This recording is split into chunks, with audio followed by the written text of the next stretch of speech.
Good evening. A very warm welcome to everyone who's joining in today's Facebook Live. Really appreciate. But what I can also tell you, ladies and gentlemen, is over the next 30 minutes, it can be a true game changer in your entrepreneurial journey. Since the time we posted this creative on our social media, I have had multiple questions from multiple people coming in about the challenges that they face and how to address those challenges, or what are the few challenges that young entrepreneurs should be aware of. But today, let me start with a story. Mozart, we are all aware of him. He was one of the greatest music composers of all times. His work extended to all styles and types of music. Mozart, over his lifetime, composed more than 600 works, many of which are considered as pinnacles of music. But are we aware that this genius, who wrote the world's greatest music, died nearly penniless? Do we know why the reasons are? The primary reason why he had to die penniless is because he didn't know how to market his music. Whereas those who followed him, those who knew how to advertise and sell to other music lovers, grew wealthy by marketing and selling Mozart's work. The point is, you can offer the best of services, but your business could fail if you don't know how to take it to the market. And I've seen so many freelancers, solopreneurs, business owners think that if the products or services are good, people will automatically come to them and buy them. And let me tell you this, that this is just absolute sloppy thinking. How do you expect to get more clients if nobody knows of you? How do you expect to get more leads if your promotion campaigns are extremely poor? How do you expect to get more online orders if you don't know how to create that irresistible offer? How do you expect to grow big if your salespeople don't know how to sell? And that includes you, because you're the primary salesperson of your organization. So, the question I'm asking truly, ladies and gentlemen, today is, are you truly an entrepreneur, or are you simply a great technician? For many of you, this would be a question that has been asked of you for the first time. Because all of us who has gone into an entrepreneurial journey consider themselves as an entrepreneur. But this is simply not true. For many of you who are first gen businessmen or businesswomen, this is something that you need to learn, because this is what we call the entrepreneurial ladder. So if you look at this ladder, at the -1 level, you're a student. And you, as a student, are now paying money to learn a new skill set. And hence we call it the -1, because you're investing in yourself, not knowing where that investment is going to take you to. But you're still doing it. We're doing a schooling, we're doing a graduation, and some of us are doing a post graduation, and some of us are even going and doing a doctorate programs. But we're doing all that not knowing where you are going to earn your next rupee. As you come out of that -1 level, you go to the 0 level, where an organization looks at you, looks at that piece of paper, and pardon me for using this phrase, but the certificate is at that point in time a piece of paper which tells you that you have learned something which can be used by the organization, but there is no guarantee that you can perform. And hence, we are calling this at the 0 level, where as an employee, you're getting to learn new tricks of the trade into how to work in an organization. There are thousands and thousands of people, ladies and gentlemen, who remain at that employee level throughout their lifetime, and no harm, no offense meant to anybody. That is the path that they have chosen. But some of us, like you and me, we decide that someday that This is not why we came onto this planet. We came into this planet to do something on our own. This is at that plus one level of becoming and self employed. And this is what we call the technician stage. At the technician stage, you have learned a great, or you have mastered the art of something great. And with that, you want to get into the market and think you can sell and make money out of it. The thinking is perfectly right. But this is again when you get into that seesaw. On one hand, you are going and driving your customers, which is business development.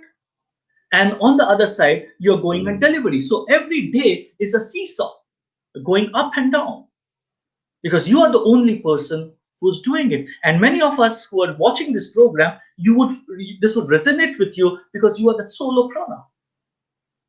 You're doing everything by yourself.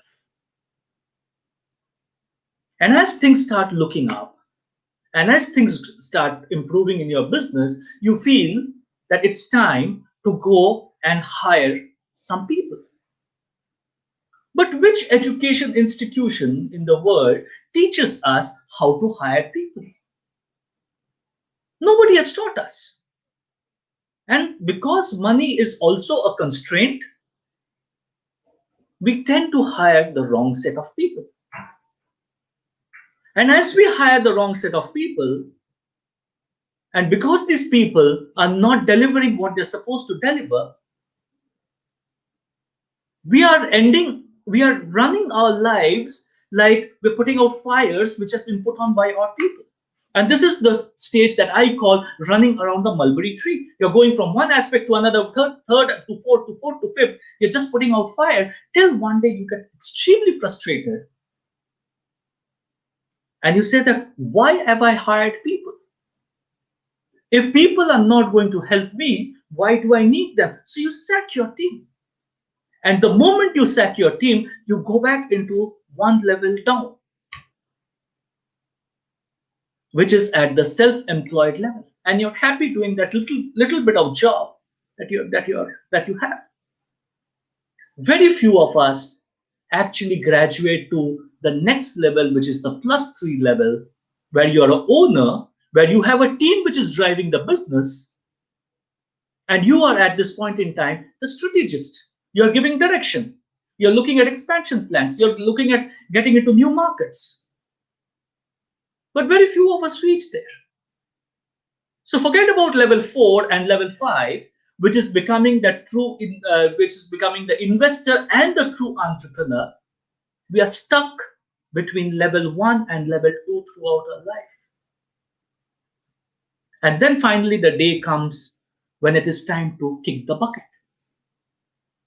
Ladies and gentlemen, do you think you will leave behind a legacy of a business which stays on this planet well after you're gone? Today, if you can't go on a holiday for 3 months, and I'm not even saying 6 months, without having to constantly address the needs of your organization, without have to be constantly looking at your emails and your WhatsApps and addressing your client concerns and financial concerns and product concerns and HR concerns, literally you don't own a business. You own a job in your business. If you wanted to own a job in your business, was that the reason why you started a business? Stop it.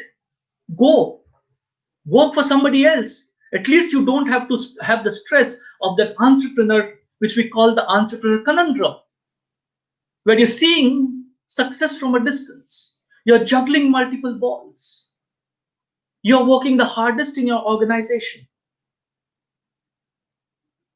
Your people are going on their 30-day leave, holidays with their families, while you are slogging 14 to 16 hours a day, 365 days a year.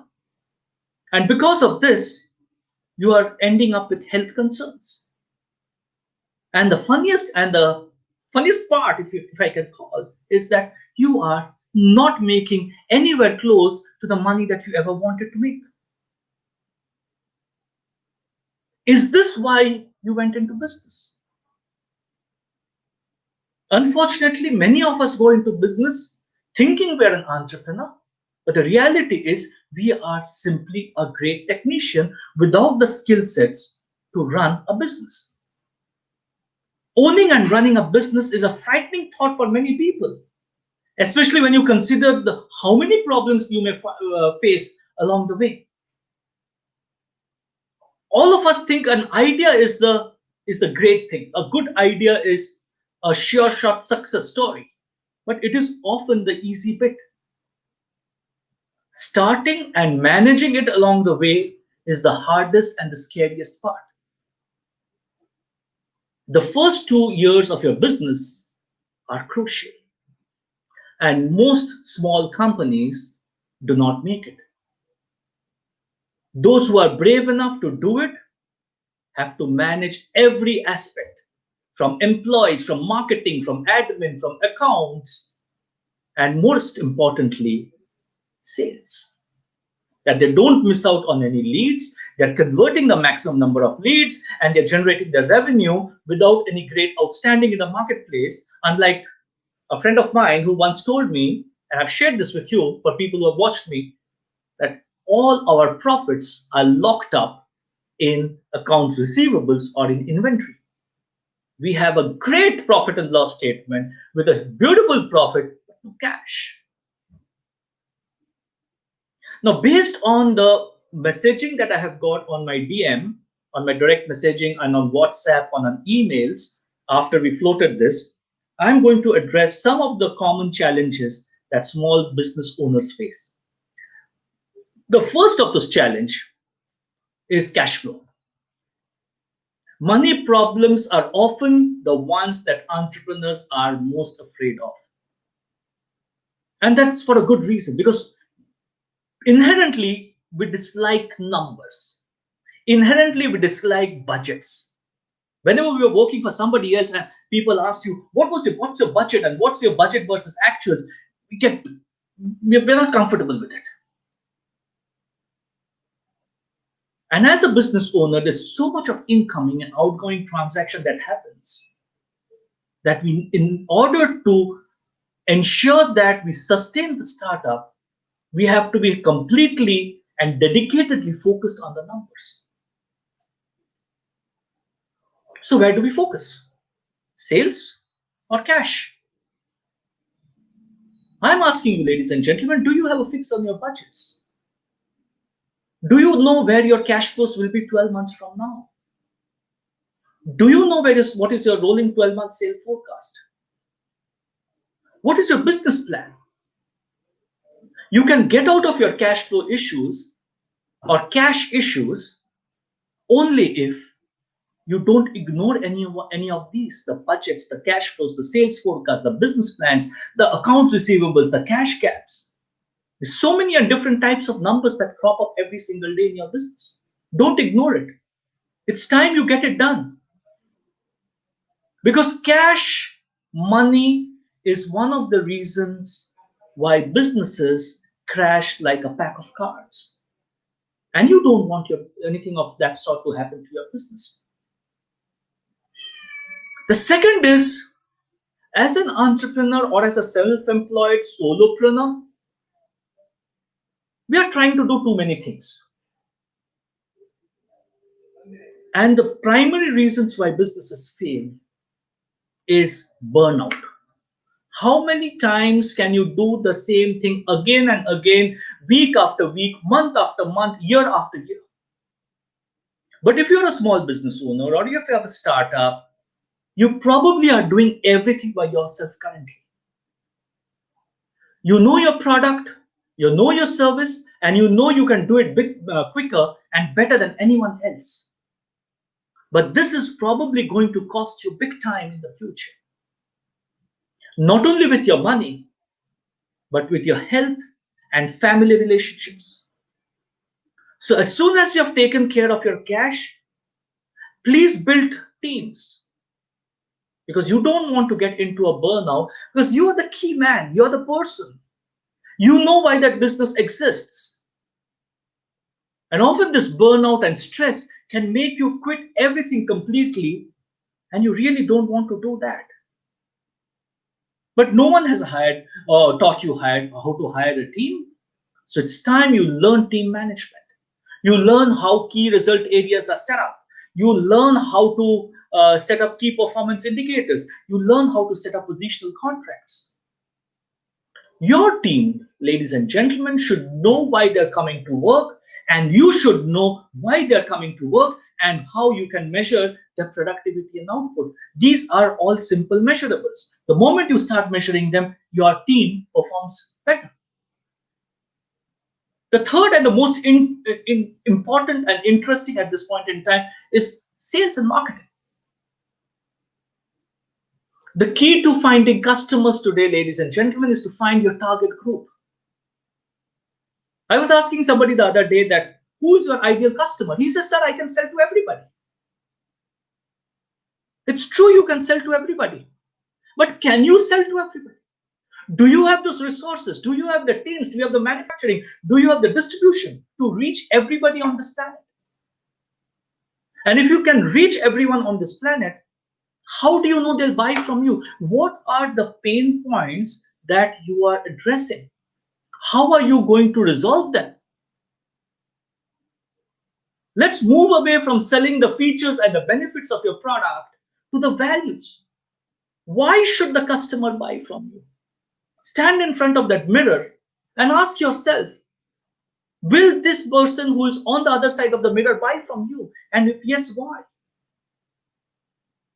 Marketing plays a big part in your business. What is the communication? How powerful your marketing is would determine whether the product or service sticks in your customer's mind. Since the mind positioning is half the job done, and very few people are actually addressing the mind positioning of their customers. In today's digital world, you have multiple ways to connect to your customer, but you still can't sell to everyone. Please go out and identify your target group and your ideal customer, because identification of your target group and your ideal customer is paramount to your success. The fourth area is that conundrum that everyone deals with: growth versus quality. I am growing.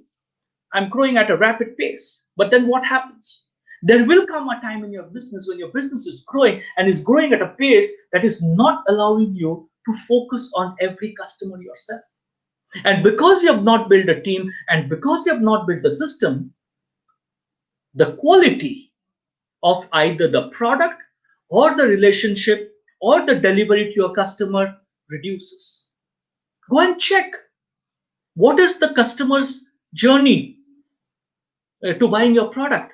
What are the roadblocks he's facing? We don't have time because we are chasing money, we are chasing growth.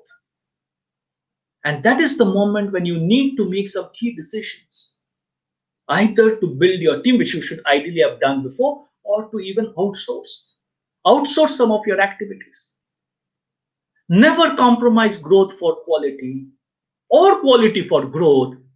Find the solution, because both of them have to go hand in hand if you are looking at a long time sustenance of your business. When you have done all this, what you have ignored probably is your employees. You must be facing it every single day, that good employees are needed for successful businesses, but they are not easily found. This is something that I've heard from everybody that I've spoken to. Employees will take me. We don't get employees. Good employees are available. Good people are available.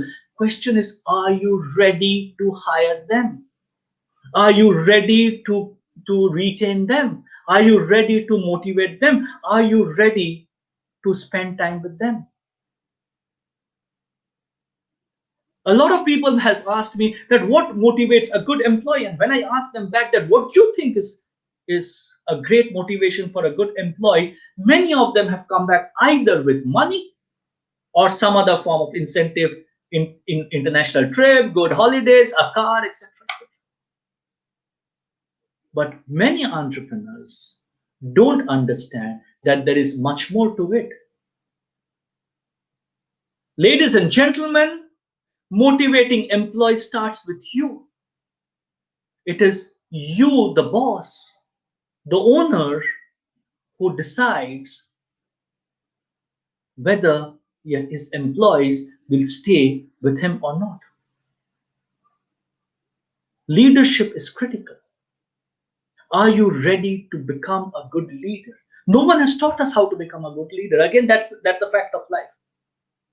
No organization, no education institution have taught us how to become a good leader. So either you are a self-made leader, which I've seen many people who who didn't have to be trained, who are self-made leaders. But if you're not, and if you're struggling with your employees, seek help. There is only so much that you know and so much more that you need to know.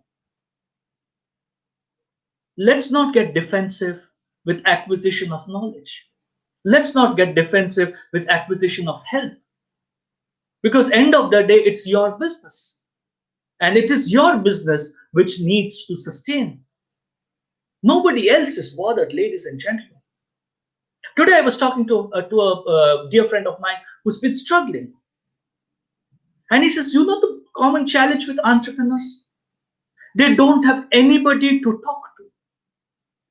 For many solopreneurs that I know of, when they gave up their jobs and started an entrepreneurial journey, the first people who were against it were their own family members, their spouse, their parents, their children.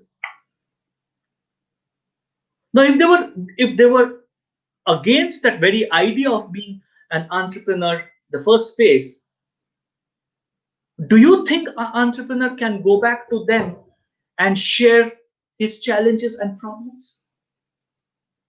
Because the answer is no. They would tell him that we told you don't walk on this path. You're not fit to walk on this path. It's happened to many people. You need to be motivated, and you need to drive your business. And if you can't, you need somebody to talk to.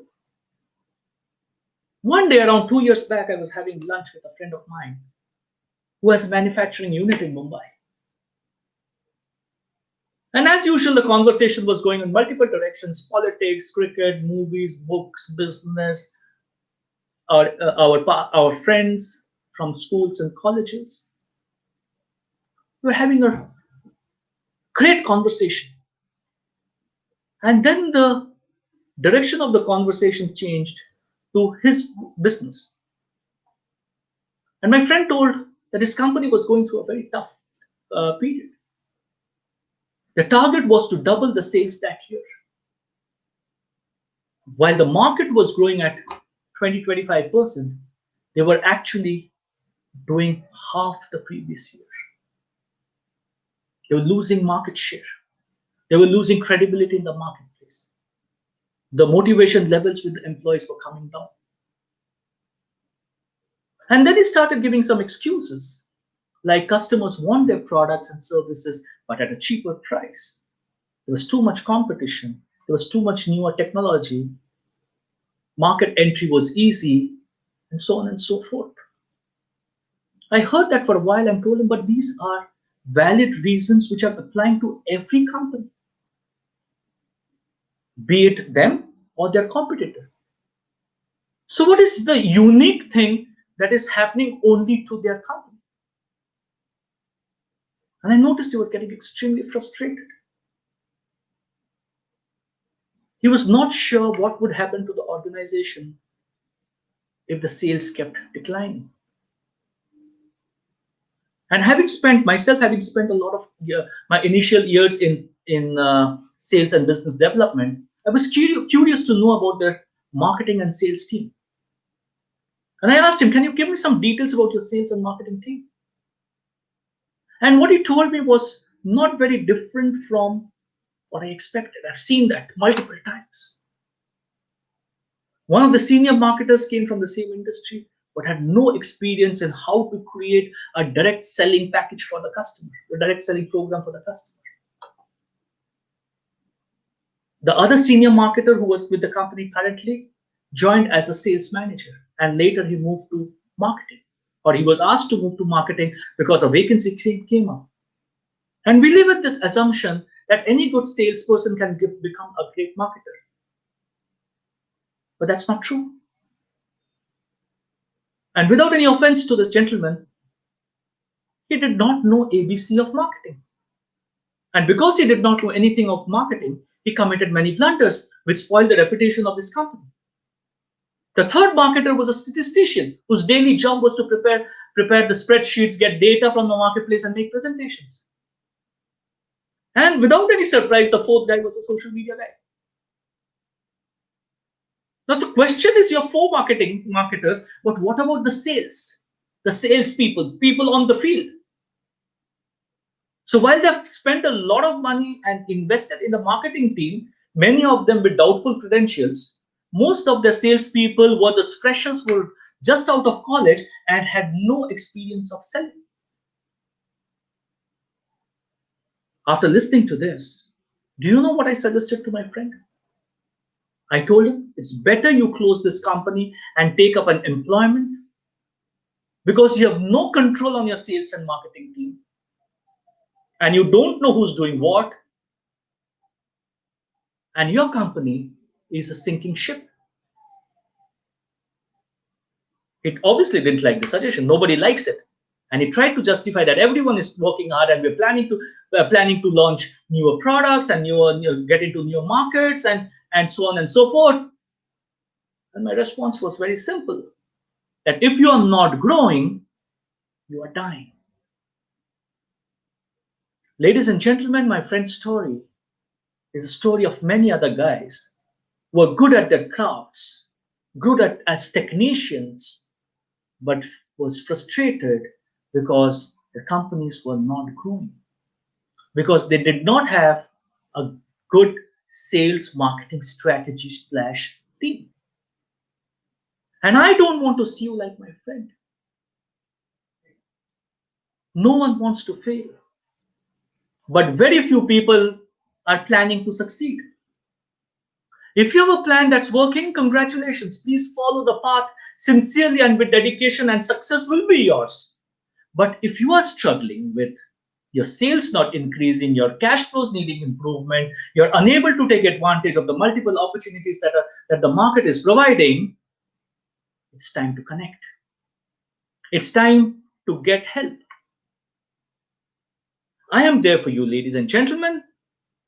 Please register via the link below, and someone from my team will connect with you to set up a complimentary business strategy discussion with me.